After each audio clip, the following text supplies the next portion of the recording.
अच्छा देखो,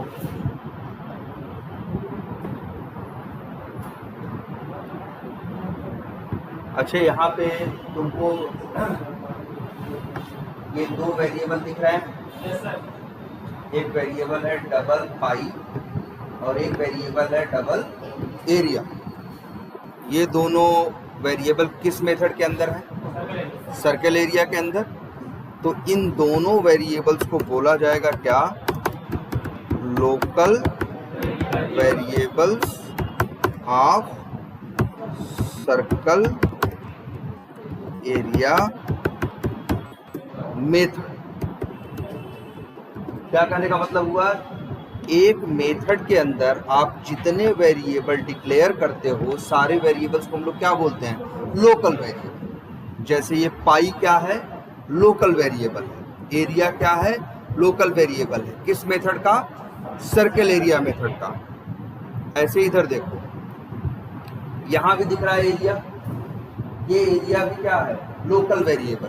किस मेथड का? रेक्टेंगल एरिया मेथड का। ये जो डबल रिजल्ट दिख रहा है ये भी क्या है? लोकल वेरिएबल है। किस मेथड का है ये? ऐड मेथड का। ये किस मेथड का है? ऐड मेथड का। तो जो भी वेरिएबल किसी मेथड के अंदर तुम डिक्लेयर करते हो, उन सारे वेरिएबल्स को हम क्या कहते हैं? लोकल वेरिएबल कहते हैं। लोकल, ठीक है। एक काम करते हैं, चलो यहाँ तो बहुत सा कॉल कर रखा है, सब छोड़ो।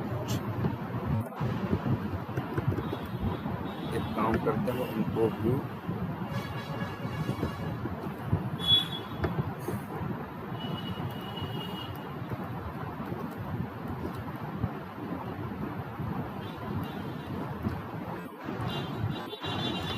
हाँ, ये देखो, तो ये क्या है? मेन मेथड है। ये कौन सा मेथड है? ऐड मेथड है ना? ये दोनों अलग अलग मेथड हैं और आपको पता है एक मेथड दूसरे मेथड को कॉल कर सकता है। कैसे कॉल करना है? उसके नाम से। अगर ऐड मेथड यहाँ देखो कॉल करना था तो यहाँ इन्होंने कॉल कर रखा है। अच्छा, अगर अच्छी बताओ, ये लाइन सही है क्या? ये लाइन भी, अच्छा ये लाइन सही है? देखो, क्या हमने कोड सही लिखा है? अगर कोड सही लिखोगे तो कभी भी ये रेड कलर से नहीं होगा। रेड कलर आने का मतलब है कि आपके कोड में प्रॉब्लम है, गलती है। और गलती क्या है? देखो ध्यान से, जो हमने मेथड कौन सा कॉल किया है? ऐड। ऐड मेथड में कितने पैरामीटर? 2 पैरामीटर। लेकिन जब हमने ऐड मेथड को कॉल किया है तो उस समय कितने पैरामीटर भेजे? 1 भेजा है। यही एरर है। एक मेथड में जितने पैरामीटर होते हैं, कॉल करने के टाइम पे आपको उतने पैरामीटर भेजने पड़ते हैं। अच्छा ठीक है, हम भेज दे रहे हैं यहां से। पहले ये बताओ, डबल कोट्स की वैल्यू को क्या बोलते हैं? याद रखना, क्या बोलते हैं?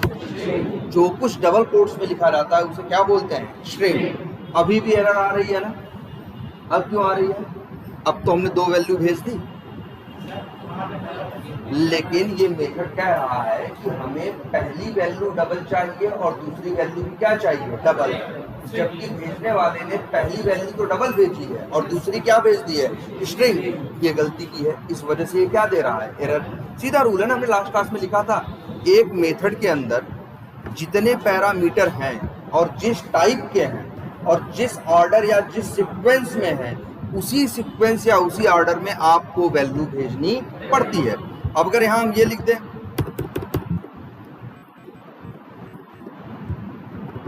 अब सही है ना?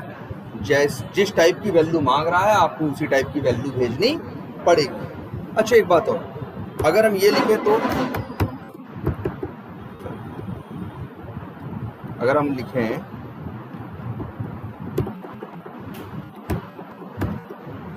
डबल डी इक्वल्स टू,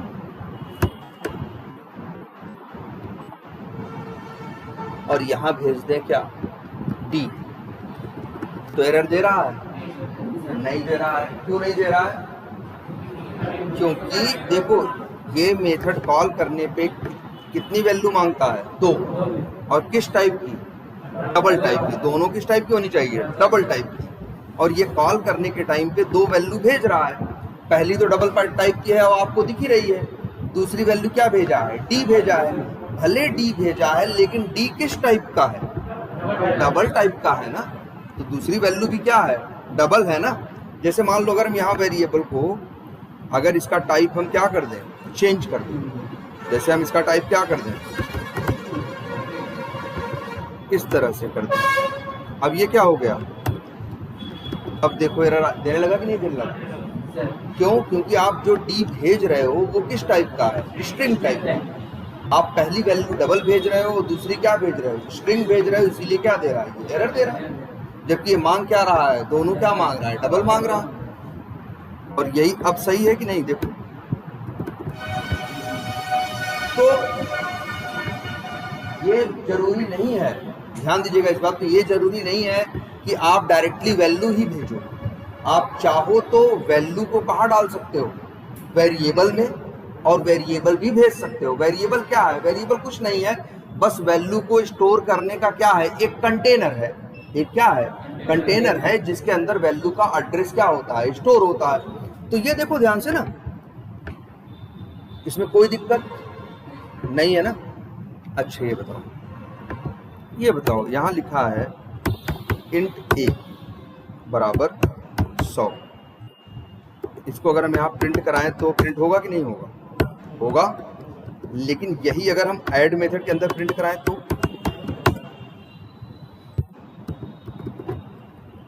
फिर क्या दे रहा है? एरर दे रहा है कि नहीं दे रहा है? क्यों एरर दे रहा है ना? ध्यान से देखो, जो ए है, ए क्या है? A is local variable of main method. ये भी लिख देते हैं, a can be used in main method only because it is local variable of main method।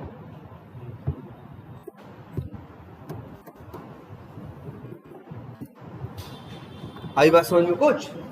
ये वैल्यू, ये जो वेरिएबल है ये मेन मेथड के अंदर डिक्लेयर किया गया है। ये सिर्फ मेन के अंदर यूज हो सकता है, मेन के बाहर यूज नहीं हो सकता। क्लियर है ये बात? अच्छा ये बताओ, ये डी क्या है? डी कैसा वेरिएबल है? लोकल है। डी भी क्या है? डी लोकल वेरिएबल है किसका? मेन मेथड का, है ना। लेकिन तुम देखना, ये जो डी की वैल्यू है, हम डी की वैल्यू को ऐड के अंदर यूज कर लेंगे। ऐसे देखो, एक काम करते हैं, एक चीज हमने आपको बताई है ना, ब्रेक पॉइंट लगाना। अगर हम यहाँ ऐसे लगा दें, इसे क्या बोलते हैं? Break point. यहाँ कोड आके क्या हो जाएगा? रुक जाएगा। अंदर भी लगा दें तो यहाँ भी कोड पहुंचेगा तो क्या हो जाएगा? रुक जाएगा। अब एक काम करते हैं, जरा इसे रन डिबग करते हैं।